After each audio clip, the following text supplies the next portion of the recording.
Hai, balik lagi sama aku Nisa. Podcast hari ini menceritakan tentang teror di kosku yang baru, yang kejadiannya belum lama ini. Aku udah 2 kali pindah kos. Sebenarnya aku di asrama, tapi karena gak cocok sama suasananya, jadi aku cari kos-kosan. Dan akhirnya dapat kos yang lumayan murah, tapi jauh dari kampusku. Perjalanannya kurang lebih 15 menit pakai motor. Aku nggak tahu kalau di sini bakal ngalamin kejadian kayak gini. Situasi di kosku memang nggak terlalu bersih, jadi wajar aja sih ada hal-hal kayak gitu di kosku. Kos yang sekarang ku tinggali punya 3 lantai. Lantai pertama dan kedua berisi kamar kos, dan lantai paling atas khusus jemuran. Lantai pertama kamarnya banyak yang kosong, yang terisi nggak sampai separuh. Untuk lantai 2 kamarnya penuh, dan aku dapet kamar kos terakhir yang di lantai 2. Kenapa aku bisa bilang nggak bersih? Karena memang situasinya kayak gitu, kayak nggak keurus. Lantainya banyak yang berkerak, padahal bukan di kamar mandi. Dan semua di kos-kosan ini lampunya agak redup, jadi kelihatan serem. Ada 2 kamar mandi di ujung kos lantai 1 yang jarang kepake. Mungkin karena di lantai 1 orangnya nggak banyak, jadi mereka pakai 1 kamar mandi yang di dekat tangga. Kejadiannya waktu liburan kampus bulan Februari kemarin. Saat itu aku sendirian di kos karena teman sekamarku liburan di rumah saudaranya. Dan kebetulan teman kos yang lain banyak yang pulang kampung juga. Di sana hanya tinggal 4 kamar yang diisi, tapi yang 1 jarang ditinggali. Awal aku masuk gak ada kejadian apa-apa sama sekali. Di sana aku suka tidur awal sekitar jam setengah 9. Itu udah ngantuk banget. Setelah beberapa hari tinggal di kos baru, aku ngalamin hal-hal aneh. Dan puncaknya saat aku sendirian di kamar dan gak bisa tidur sama sekali. Hari itu malam Jumat. Kebetulan banget kejadiannya malam Jumat, tapi aku gak sadar malam itu kalau malam Jumat. Seperti biasa, selesai sholat isya, aku baring di tempat tidur. Karena aku sendirian, aku cuma bisa main HP. Aku jarang chatan dan cuma nonton drama Korea malam itu. Aku asik nonton sampai gak sadar kalau udah jam setengah 12. Malam itu rasa aneh. Aku gak ngerasa ngantuk sama sekali, padahal gak tidur siang. Biasanya aku tidur setengah 9 itu udah bener-bener ngantuk. Saat aku lagi tiduran, aku masih nonton drakor. Aku ada dengar suara orang hidupin kompor. Aku gak peduli dan masih positif thinking. Aku lanjut nonton drakorku sampai jam setengah 1 dini hari. Aku dengar suara lagi. Suara orang naik tangga ke lantai 2. Terus suaranya berhenti. Gak lama setelah itu ada suara orang turun tangga lagi. Aku cuma berpikir mungkin orang ambil barang. Lalu aku sadar kalau itu bukan orang pas ada suara orang jalan di daerah kamarku, tapi sebelah ujung dekat kamar mandi. Jadi suaranya kedengaran agak jauh gitu. Kenapa aku yakin itu bukan orang? Karena aku gak dengar suara orang buka pintu. Biasanya kalau ada yang buka pintu pasti kedengaran. Dari ujung ke ujung pasti kedengaran. dinding kosku gak kedip suara.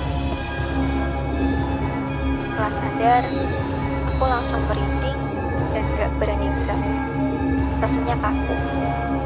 Jadi aku cari teman ngobrol di WhatsApp. Aku chat satu-satu temanku yang kira-kira masih aktif. Tapi gak ada yang respon semua. Lama-lama, suara itu balik lagi. Kali ini, kayak ada piring geser. Suara piring ketemu piring. Suaranya gantian. Kayak orang nyuci piring, tapi nggak nyuci piring. Soalnya nggak ada suara air. Jadi nggak paham juga lah. Sekitar 30 detik, suaranya berhenti. Gak lama kemudian, dengar lagi suara orang letakin sandal. Keras banget. Di dekat dapur. Dan dapurnya deket sama kamarku. Jaraknya sekitar 2 kamar doang. Aku bingung, aku takut sampai keringetan gak tahu harus ngapain. Apa aku coba gedor kamar lain ya? Pikirku. Tapi aku gak berani keluar. Akhirnya aku tetap di kamar. Dan suara itu muncul lagi. Suara orang nyapu. Nyapunya deket kamarku. Jelas banget. Aku pengen mastiin kalau itu orang, tapi aku terlanjur takut dan udah gak berani. Belum sampai depan kamarku, suara nyapu itu hilang. Rasanya bener-bener mencekam banget malam itu. Aku langsung pakai selimut buat maksa tidur, tapi gak bisa. Jadi aku cari teman lagi. Akhirnya aku lihat temanku bikin status. Aku chat dia dan cerita kejadian barusan. Akhirnya dia mau nemenin aku. Dia nenangin aku, bilang positif aja, mungkin kucing. Tapi pikiranku udah gak karuan. Aku udah mikir aneh-aneh dan gangguan itu berhenti. Sekitar 15 menit. Dan suaranya mulai lagi. Kali ini aku yakin itu adalah orang. Aku dengar suara orang nyemprot. Aku berpikir itu orang nyemprot obat nyamuk atau nyemprot pengharum ruangan. Suaranya dari depan kamarku. Jadi aku beranikan diri buat mastiin. Aku buka pintu kamarku. Aku lihat kiri, lihat kanan, dan apa yang kulihat? Gak ada orang sama sekali. Aku awalnya berpikir yang nyemprot adalah teman depan kamarku, karena biasanya dia sering nyemprot pewangi ruangan. Saat kulihat kamarnya, kosong, lampunya mati, dan aku gak sadar kosku sepi banget. Suara jangkrik pun gak ada. Yang tadinya terasa rame karena suara semprotan, saat kubuka pintu kamar, langsung sepi. Aku langsung masuk lagi dan kunci pintu. Aku gemeteran sambil jalan ke kasurku. Aku ambil HP dan langsung telepon temanku yang nemenin aku chatan. Dia gak angkat. Aku makin panik dan hampir semua kontak di HP-ku aku teleponin. Aku telepon ibuku, telepon ayahku, adikku, dan juga gak diangkat. Gak lama setelah itu, aku ada ngecium bau sesuatu. Sesuatu yang aneh. Yang gak mungkin ada orang di kos ini pakai barang itu. Baunya, bau dupa. Aku makin takut, aku panik. Aku akhirnya kepikiran telepon adik sepupuku. Aku pikir dia udah tidur, karena terakhir dilihat WhatsApp-nya jam 11:30, dan sekarang udah hampir jam 2:30 subuh. Aku nelpon dia. Akhirnya ada yang jawab teleponku, pikirku. Aku langsung nangis dan cerita kejadian barusan. Dan bau itu masih ada sekitar 30 menit. Dan akhirnya baunya memudar. Adik sepupuku menangin aku dan nyuruh aku tidur. Aku cuma bisa nangis dan ngelirik sana sini lihat sekeliling kamarku. Takut ada apa-apa. Setelah 15 menit, aku ngerasa agak tenang dan aku tidur. Tapi tetap pakai video call. Gak matiin saking takutnya. Besokan harinya, saat aku ke kamar mandi, aku cerita sama mbak-mbak yang masih ada di kos. Mbak, tadi malam tidur jam berapa? Tanyaku. Mbaknya jawab, sekitar jam 10:30-an. Emangnya kenapa? Gak apa-apa mbak. Cuma tadi malam aku dengar suara-suara. Jawabku.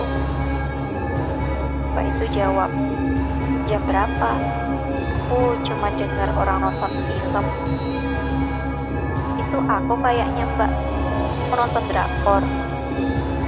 Aku dengar suara kayak orang masak, orang jalan di tangga, orang nyapu, orang nyemprot, sama ada bau aneh. Jawabku. Mbaknya menjawab, mungkin teman lain yang sedang lapar atau dia lagi rajin beres-beres. Aku cuma bisa jawab, iya mbak ya, bisa jadi, positive thinking aja. Jawabku sambil ketawa kecil. Jadi aku balik ke kamarku lagi dan masih kepikiran. Untung sore ini teman sekamarku datang. Aku mikir gitu.